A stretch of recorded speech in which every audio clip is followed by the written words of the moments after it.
Rebienvenue au Salon des médecins. Aujourd'hui, on a David Fortin, neurochirurgien, neuro-oncologue, auteur, collaborateur, un autre de ces médecins avec de très nombreux chapeaux qui est vraiment le fun à jaser. C'est un peu intimidant, là, comme vous allez l'entendre, j'en parle un peu euh, dans l'entrevue. David est quand même assez recherché. Donc, ça me fait bien plaisir qu'il ait accepté de joindre à moi pour une petite discussion d'une trentaine de minutes de sa vie, sa carrière jusqu'à présent, puis de ses multiples livres. Donc, sans plus attendre, je vous présente ma conversation avec David Fortin. Sorry. Salut tout le monde! Aujourd'hui, j'ai l'honneur d'avoir David Fortin avec moi. David est un collègue, en fait. Là, on se côtoie assez régulièrement en clinique de tumeurs. Il est un neurochirurgien, neuro-oncologue, chercheur, professeur, auteur. Un autre avec de très nombreux chapeaux. Donc, un peu fidèle à mon habitude, là, David, pourrais-tu nous donner un petit aperçu de ton background, ton parcours, quand est-ce que tu as fait tes études, puis ça remonte à quand à peu près? Oh boy, ça remonte à il y a longtemps. Moi, j'ai suivi le parcours classique, là. J'ai fait mon secondaire, mon cégep, puis après ça, je suis venu ici à l'Université de Sherbrooke pour mon cours de médecine. On est en 1987 quand j'arrive ici. Ça fait longtemps, hein? Ça me rajeunit pas.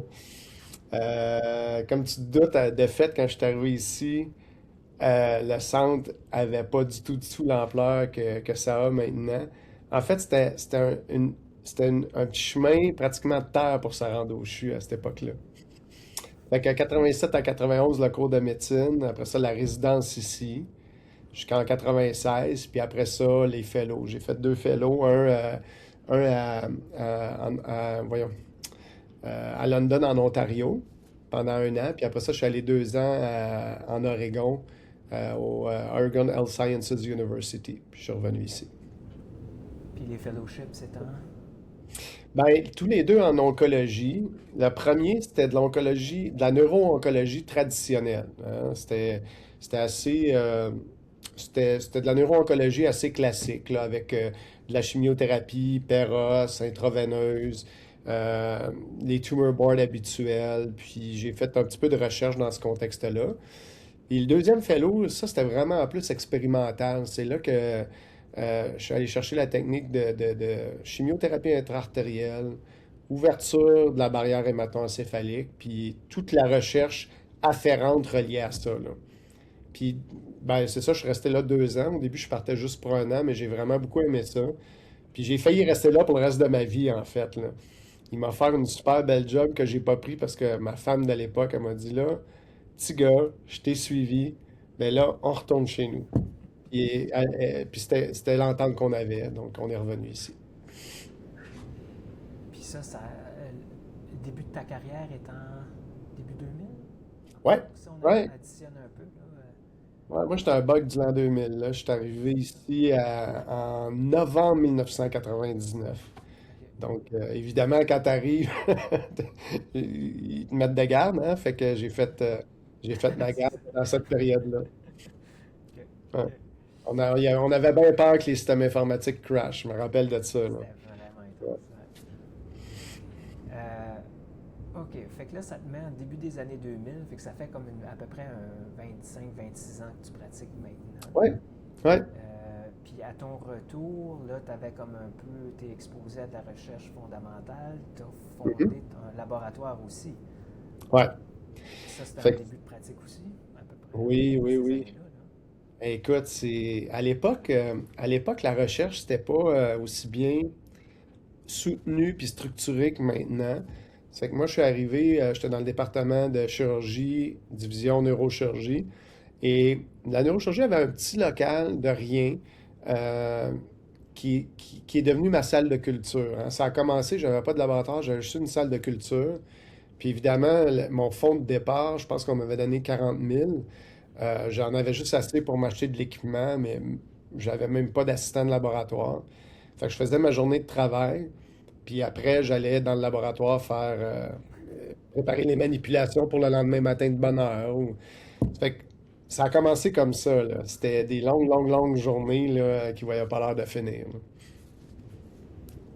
Puis, fait que ça, c'est essentiellement le début de la recherche translationnelle avant que ça soit cool. Ah, vraiment? Ah ouais, en fait, c'était vraiment pas cool. C'est ça. Parce que c'était pas cool parce que de un, les horaires étaient ridicules, puis de deux, j'ai tout appris sur le tas, là, puis j'ai pas eu de mentor. En fait, si un reproche de la faculté de l'époque que je peux évoquer, c'est bien ça, c'est que moi, je me suis lancé là-dedans un peu à tête baissée avec ce que j'avais appris dans mes fellows, mais il n'y a personne qui m'a donné un coup de main pour l'écriture de protocoles ici, le comité d'éthique, aller chercher des fonds. Ça fait que tout ça, ça s'est fait un peu comme auto-apprenant, puis ça a été une expérience complexe, je te dirais, qui a demandé beaucoup, beaucoup de temps. Ah J'ai passé pas mal de temps dans mon petit labo, là, du temps que j'aurais probablement été mieux de passer ailleurs, peut-être auprès de la famille, par exemple. ouais. Parlons-en justement. Hmm. C'est mon ricochet habituel, là, mais à travers de ça, tu as eu des enfants. Je pense que Ouais, moi tu j'ai as quatre enfants. c'est ça, Ouais. grosse famille. Là, je vais trahir mon âge, je suis même rendu grand-parent, là. Ouais, Je suis c'est. grand-père, ouais. Fait que j'ai quatre enfants. Le plus vieux Jérémy, 9 ans. Puis le plus jeune, Thomas, a 21 ans.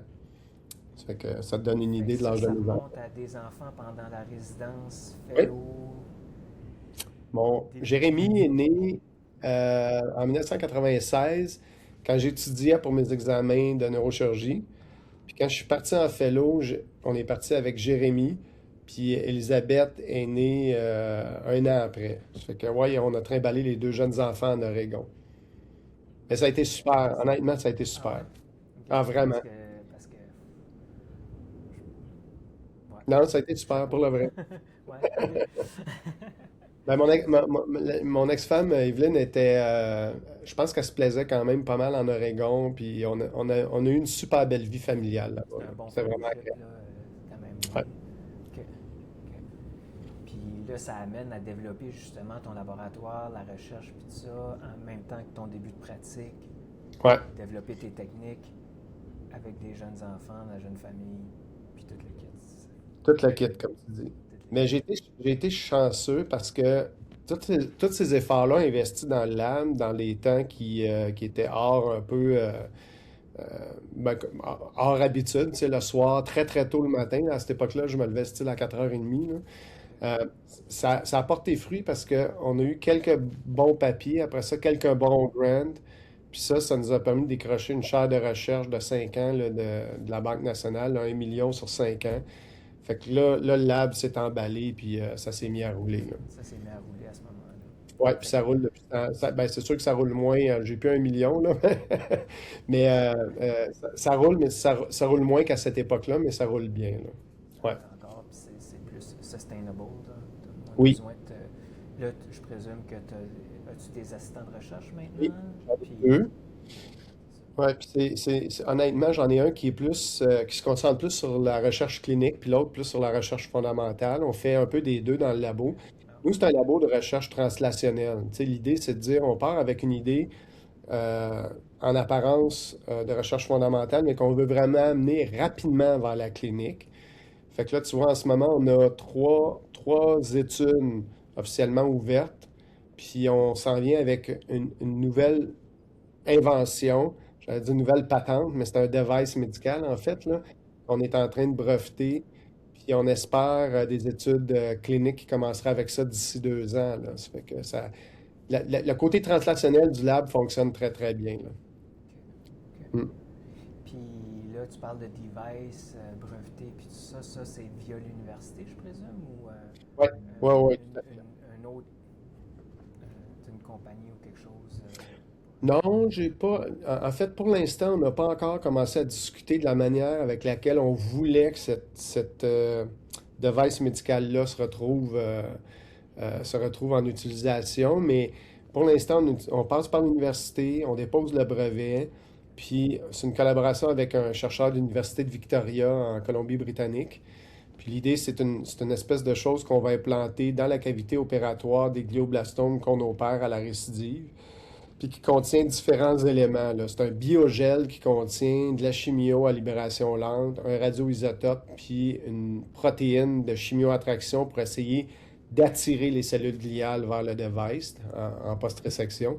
Tu sais, c'est une espèce de stratégie cheval de Troie, là, Ok, ouais, ouais. ouais, dans le traitement des glions. Quand même. Ok. C'est le fun. Ouais, ouais, quand même. Les résultats préliminaires sont super, là. J'espère que ça va fonctionner en clinique parce que nous, dans toute l'histoire du labo, là, on a un modèle qu'on trouve pas mal fiable puis qu'on utilise. Euh, on avait nos champions à date, là, c'était un traitement de chimio intra-artérielle à base de carboplatin combiné à de la radiothérapie, qui a mené d'ailleurs une étude clinique qui est encore ouverte. Puis, puis là, quand on a utilisé ce device-là dans notre modèle, on a battu tous les records qu'on n'avait jamais battus en termes de survie dans nos groupes d'animaux. Fait que ça a l'air vraiment très, très prometteur. Mais comme toi et moi, on le sait, hein, c'est une chose dans le modèle animal. Des fois, c'en est une autre chez l'être humain. Donc, on va voir si la translation porte fruit. Fait que ça doit quand même garder encore occupé. Là, à Ah travers oui. tout ça, moi, j'ai mémoire là, il y a quand même plusieurs années, mais qu'il y avait eu un bon feature dans le National Geographic Hmm. du laboratoire ou de certaines affaires avec des images puis tout ça. Euh, Ça m'a resté parce que je n'avais entendu parler de plusieurs personnes puis tout ça. Là, on dirait que ça avait vraiment quand même, ça t'avait mis sur la map. Là. As-tu un peu l'impression que ça a eu un impact, ça, ou c'est peut-être juste un feeling que j'ai eu? Ça a eu un certain impact. Oui, ça a eu un certain impact, mais pas tant que ça. Parce que honnêtement, nous, ce qui a eu le plus d'impact, moi, ici, le LAM, ce qu'on fait, c'est beaucoup dans les tumeurs cérébrales primaires récidivantes. Puis quand on a lancé certains projets de recherche, euh, il y a eu des conférences de presse où on a parlé de nos projets de recherche, puis ça a eu beaucoup d'impact. Ok. L'idée de dire, on offre un traitement qui n'est pas offert nulle part ailleurs dans la province. Puis maintenant, alors que jadis, pour des gens, par exemple, à Montréal, ça aurait été une hérésie de nous référer des patients, Hmm. ben, aujourd'hui, ça se fait, là. Tu sais, on a de la référence de partout de la province, puis demain, je traite une patiente de Colombie-Britannique, là. Tu sais, fait qu'on a des gens qui viennent du reste du pays, puis on a traité quelques patients internationaux. Puis c'est sûr que, bon, l'article National Geographic, quand c'est sorti, ça a fait un gros, gros buzz. Mais Mhm. là, c'était une époque où ça se concentrait sur la chirurgie, hein. Si on se rappelle, c'était vraiment une technique d'imagerie avec Maxime Descoteaux, puis l'im- l'idée d'importer ces technologies-là en salle d'opération. Puis il y a peut-être eu un petit boom de demande chirurgicale, là, ou de références de l'extérieur après ça, mais je te dirais, le gros de ce qu'on voit, c'est de manière détournée, plus pour les traitements de chimiothérapie intra-artérielle que pour la chirurgie, là. Ok. Puis là, je présume que les enfants avançaient en âge, euh, puis tu commençais à tourner les pouces. Donc, tu as décidé de commencer à écrire. Ouais. C'est venu comment ça un peu? C'est-tu un projet de long terme ou un moment donné tu t'es réveillé puis tu avais de quoi Ouais. à sortir? Un vieux rêve, OK? Un vieux rêve, puis j'avais au cégep pris un cours de littérature où j'avais écrit un short story, puis ma prof de cégep m'avait dit, My God, c'est super ton affaire, faut faire publier ça. Puis là, j'avais cogné à la porte de deux, trois éditeurs qui s'étaient pas montrés intéressés, fait que j'avais abandonné le projet, surtout que c'était ma dernière session avant de rentrer en médecine. Puis là, ben, tu sais, quand j'ai commencé en 2000, une des choses, le petit jeune qui commence, on lui donne plein d'affaires. Fait que je suis devenu directeur du programme de formation de neurochirurgie. Puis, on m'a dit aussi, ben, tu vas donner le cours de neuroanatomie aux étudiants en médecine. Fait que j'ai mis beaucoup, beaucoup de temps à préparer ce cours-là, que je rehaussais à chaque année. Puis, il a gagné, pendant, pendant plusieurs années, la faculté donnait un prix pour le meilleur cours. Puis c'est mon cours qui gagnait. J'ai gagné 6 ans d'affilée le meilleur prix. Fait que je me suis dit, ben, il est bon le cours, pourquoi j'essaye pas de prendre ce matériel-là puis d'écrire un livre grand public sur la neuroanatomie? Fait que c'est un peu comme ça que le projet est né. Puis le premier livre, tu vois, j'ai commencé à travailler dessus, je te dirais de manière raisonnable en 2012. Puis il est sorti en 2022. Fait que ça m'a quand même pris 10 ans, le premier. Ouais. C'est un vrai processus d'écriture finalement là, qui se compare à beaucoup d'autres auteurs. Parce que tu sais, nous on voit le livre puis on pense que ça fait comme 2 3 mois que tu t'es attardé là-dessus. Ah non, jamais de la Puis vie. c'est ça là. Fait que c'est un vrai processus. Puis C'est- ça a été quand même un bon succès qui t'a porté. Ça, Ouais. c'était lequel, ça, le premier de la gang? Le cerveau d'une galaxie. Attends un petit peu. La galaxie, ok, ouais. Celui-là. Ok. Fait que lui, c'est ça, sorti donc à peu près 10 ans après sa mise en chantier, mais à cette époque-là, j'écrivais juste de manière très, très intensive des fins de semaine où j'étais libre puis j'étais seul. Puis après ça, ben, la piqûre a pris, là, tu sais, là, je me suis mis à écrire, puis c'est ça, les autres livres se sont succédés à un rythme infernal, là, un par année. Ouais, c'est ça. Mais j'avais déjà du matériel, beaucoup de matériel, tu sais, de recherche de faits. Le deuxième, Les saisons du cerveau, là, ça, c'était comme mon projet de cœur, là. Ça, c'est vraiment, ça se lit un peu comme un roman, mais c'était essayer de rapporter des vignettes cliniques de patients qui m'avaient marqué dans une espèce de structure où on voit comment le cerveau vieillit au fil de la vie, tu sais. Puis là, après ça, ça s'est enchaîné un par année. Puis mon dernier, ben, c'est ça, c'est sur l'intelligence artificielle. Puis ça, c'est un sujet que j'ai eu, j'ai eu à approcher lors du premier livre parce que l'éditrice m'a dit, il manque un chapitre pour essayer de faire le lien avec le quotidien des gens. Elle dit, t'as écrit un livre grand public sur la neuroanatomie, ok, très bien, mais j'aimerais ça que tu essayes de me trouver un chapitre où tu vas parler du cerveau, mais les gens vont pouvoir faire des liens avec leur quotidien. Puis là, on a pensé, elle et moi, à l'influence des médias numériques sur le développement du cerveau, puis l'intelligence artificielle. Fait que là, j'ai commencé à lire là-dessus, à m'intéresser là-dessus, puis là, ben, j'ai pas été capable de déconnecter. Mhm. Puis c'est ce qui a amené au dernier, là, le grand mirage sur l'intelligence artificielle. Puis est-ce que tu peux, en quelques mots, là, décrire un peu la thèse de de cette Oui, pourquoi thèse? l'intelligence artificielle ne remplacera jamais l'humain? Exact. Ben, en fait, c'est drôle parce qu'il y a des gens qui voient le message comme si je disais que l'intelligence artificielle, c'était juste une fumisterie, mais c'est pas du tout ça. Mhm. L'intelligence artificielle, c'est extraordinaire. Moi, je l'utilise. Tu sais, je remets pas en question les avancées et le génie derrière tout ça. Ce que je dis par contre, c'est qu'il faut être raisonnable puis bien baliser les attentes. Puis l'intelligence artificielle ne deviendra jamais vraiment consciente au sens où nous, les êtres humains, on l'entend. Tu sais, c'est quoi la conscience? La conscience phénoménale, ben, c'est le ressenti de ce qu'on a à l'intérieur de nous. Puis il n'y a aucune manière, à l'aide d'un langage mathématique, de recréer ça. Ça, c'est pas moi qui le dis, là. C'est Kurt Gödel, avec son théorème de l'incomplétude, qui dit les mathématiques, là, c'est très puissant, mais à un moment donné, il y a une limite à l'ensemble, à ce que l'ensemble mathématique peut faire, puis il y a des théorèmes, il y a des énoncés qui demeurent indémontrables dans un ensemble mathématique fini. Puis à la base de ça, ben, l'idée de créer la cognition, la vraie cognition, la conscience, le ressenti, les sentiments à l'aide d'un langage mathématique, ben, c'est pas du domaine du possible, là. C'est juste ça que je dis, moi. Ouais. Ok. Puis je dis que ça pense pas vraiment. Tu sais, ChatGPT, là, quand il nous répond Ah, je comprends ce que tu ressens, Ouais. ChatGPT, il voit des strings de chiffres, c'est ça qu'il voit, lui, là. Il voit même pas les mots. Je donnais une entrevue à radio tantôt, puis je donnais l'exemple des arbres. Tu sais, mettons, quelles couleurs sont en général les arbres? Les arbres, en général, sont verts ou je sais pas quoi. Ou parle-moi des différents types d'arbres. Mais le mot arbre, dès que toi tu penses à ça, Marc-Émile, tu as une image dans ta tête.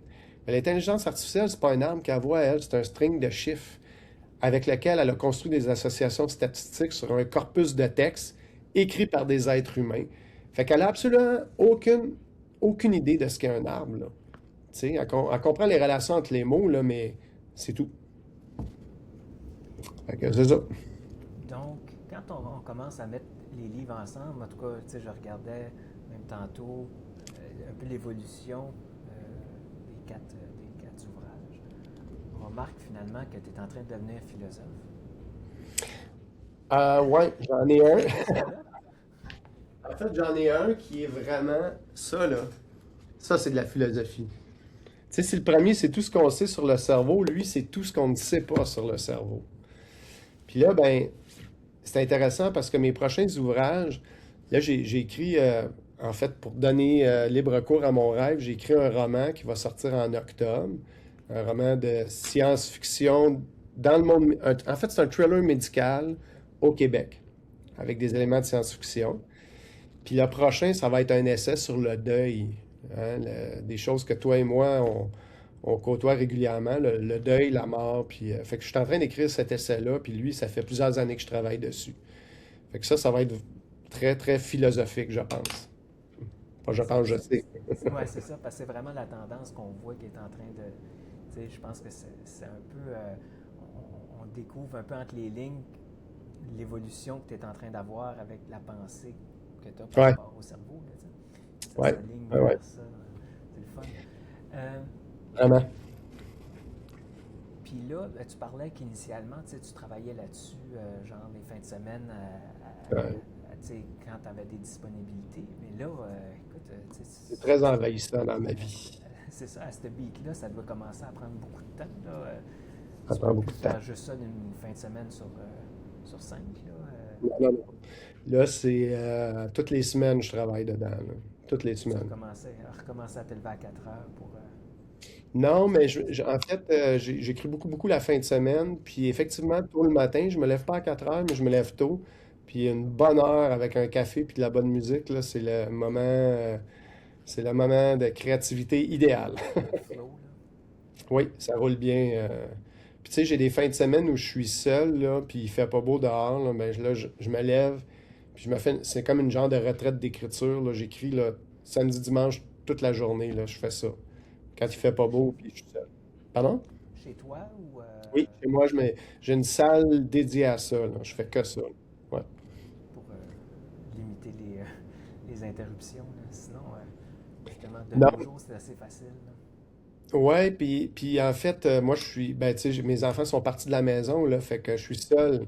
Mais c'est juste que la pièce, la pièce est vraiment conçue pour, tu sais, j'ai une belle vue extérieure, j'ai ma musique.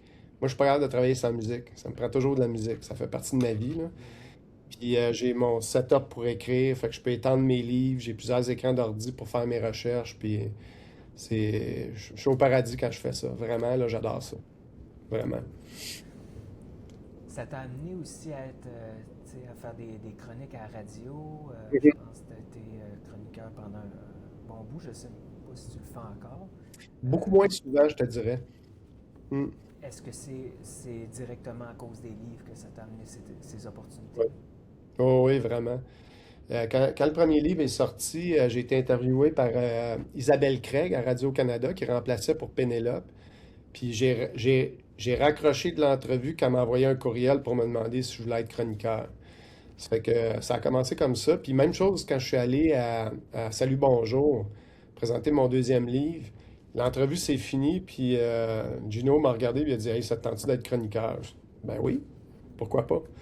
Mais tu sais, la TV, c'est plus exigeant, surtout aller à Montréal pour faire un pitch de 10 minutes. Tu sais, l'aller-retour en termes de temps, c'était pas très très rentable, mais ça valait le coup, puis c'était vraiment le fun, là. J'ai beaucoup, beaucoup aimé ça, faire ça, là. C'est des Mm. expériences qui doivent être effectivement assez enrichissantes. Ah ouais, c'était C'est un autre super. monde aussi, là, tu sais. On est Oui, loin de ça. Là.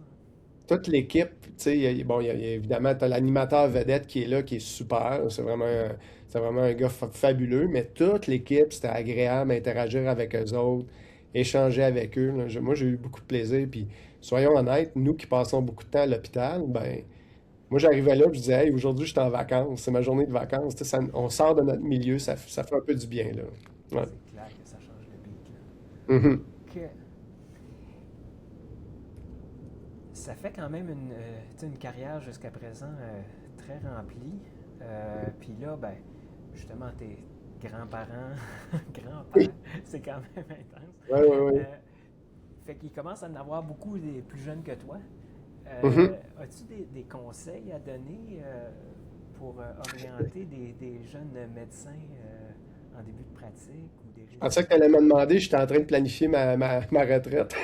Ça doit s'en venir aussi éventuellement. Ah oui. Les gardes de Ben oui. neurochirurgiens, c'est pas des gardes de radio-oncologues. Ah non, c'est ça. Les gardes, en fait, c'est ce qui use hein, dans notre travail, c'est la garde. Il n'y a pas de garde, tu veux travailler toute ta vie, là, mais la garde te fait ralentir un peu. Ben, pour les jeunes, je te dirais, euh, quand j'ai commencé, j'avais une vision très, très, très concrète de ce que je voulais faire dans ma pratique, puis je pense être parvenu à faire pas mal ce que je voulais. C'est sûr que le système nous impose un carcan, il faut vivre avec ça, puis il faut s'organiser pour essayer de plier le carcan pour accommoder notre pratique un peu comme on veut, mais on est pris là-dedans. Mais mon premier conseil aux jeunes, ça serait de dire tenez, tenez-vous-en euh, ou respectez-vous. Tiens, c'est ça. Respectez-vous, vous avez une idée de votre pratique, vous avez une image de pratique en tête. Essayez de la déployer à même le système, qui est un peu contraignant, mais ça se fait. Tu sais, il y a des jeunes, des fois, qui nous disent, ah, ben moi, je voudrais faire de la recherche. Puis là, j'entends des fois, on va discuter avec des collègues, ah, mais c'est compliqué, il y a telle contrainte puis telle contrainte. Oui, mais ça se fait. Puis ça s'applique à tout, là. Il y a des gens qui sont attirés par l'administration, l'enseignement, la recherche. Il y a des gens qui veulent juste faire une pratique active. Parfait. Tu sais, déployez votre pratique comme vous le voyez, comme vous l'entendez, parce que vous allez faire ça longtemps, puis pendant beaucoup d'heures. Fait que organisez-vous pour vraiment aimer ça. C'est important. Puis des conseils pour des futurs auteurs? Ça, c'est plus compliqué, je te dirais, parce que le marché du livre, c'est difficile, hein. D'abord, le pourcentage de gens qui soumettent des manuscrits qui sont publiés, il y en a de moins en moins dans les maisons d'édition traditionnelles. Il y a de plus en plus de gens qui vont utiliser des comptes d'auteur, c'est-à-dire une espèce d'aventure où tu te publies toi-même finalement, tu payes pour ta publication. Puis ça a fait que la qualité du marché du livre a quand même chuté un peu, là. Fait que je vous dirais, si vous voulez écrire, là, faites-le définitivement pas pour faire de l'argent, parce que c'est pas payant. On fait pas ça pour de l'argent, là. Tu sais, moi, mon livre, au Québec, tu sais combien il faut vendre de copies pour dire que c'est un best-seller? C'est 1000 ou 2000? C'est ça? 3000. 3000. Entre 3000 et 5000. En haut de 5000, c'est un succès. Puis, ben, moi, à date, je suis chanceux, là, tous mes livres ont vendu plus que 3000 copies, là. Puis mon meilleur, il a vendu 8000 copies, là. Tu sais, les saisons, là, ça a vendu pas loin de 8000 copies. Mais je fais 3 piastres par livre, là, tu sais. Fait que quand tu calcules le nombre d'heures que tu mets là-dedans, tu fais pas ça pour l'argent, tu fais ça pour le fun. Puis pour lancer une marque, je pense, tu sais. Mhm. Moi, j'ai 5 livres là, publiés sur le cerveau. Puis j'espère juste que ça soit considéré comme un genre de petit leg pour les gens qui ont un intérêt pour le cerveau, grand public, vulgarisation scientifique et compagnie, là. C'est ma seule attente. Pour le reste, faites-le parce que vous avez le goût de le faire, mais faites pas ça pour vous mettre riche. Non, ça c'est un bon point parce que, tu sais, il y a au fil des années, là, tu sais, beaucoup de monde que j'ai croisé que justement ils pensaient faire un bon revenu avec des livres, puis étant un peu dans le domaine aussi, plus du côté médical, là, de la publication, de guides, c'est pas très lucratif, là, tu sais. Surtout Pas- comparativement à ce qu'on peut faire en clinique en travaillant juste un peu plus Ben fort. Tu oui, sais. Tu reparles un ben peu oui. au niveau du ratio tu sais, temps passé versus Mhm. bénéfice, c'est pas très rentable, là. Donc c'est Pas du vraiment, tout. faut que ça vienne d'en dedans. Tout à fait. Puis tu sais, l'autre affaire, Marc-Émile, c'est quand on publie des articles de recherche, on n'a pas de rétribution pour ça. Au contraire, hein, on paye pour publier. Fait que, tu sais, l'idée de dire, ah, je publie grand public avec une maison d'édition québécoise, ben là au moins, tu as quand même un certain retour qui est plus symbolique que d'autres choses. Mais je pense que si tu écris, d'abord et avant tout parce que tu aimes ça, parce que toi, ça comble un vide ou je sais pas trop, ça répond à des aspirations pour toi, là, tu sais, pas pour le portefeuille. Non, c'est ça. Ben, merci beaucoup. J'ai bien apprécié notre demi-heure ensemble. Je regarde le timer en haut. C'est bon. C'est super apprécié d'avoir pris le temps parce que je sais que tu es assez occupé avec du monde pas mal plus important que moi Ouais, non. Ouais, non. en entrevue. Fait que Ouais, j'apprécie non. d'avoir pris ce temps-là pour me jaser après-midi. Ben, ça fait plaisir, Marc-Émile. C'était le fun. Merci. Merci d'avoir écouté. Abonnez-vous, c'est super gentil. Ça me fait un petit velours.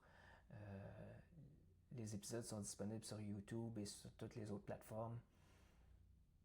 Si vous avez des commentaires, envoyez-moi un email. Ça me fait vraiment plaisir d'entendre des commentaires, que ce soit positif ou négatif. Si c'est trop négatif, laissez faire. Passez à autre chose, mais sinon, ça va me faire bel plaisir. Je vous souhaite une belle journée. À la prochaine.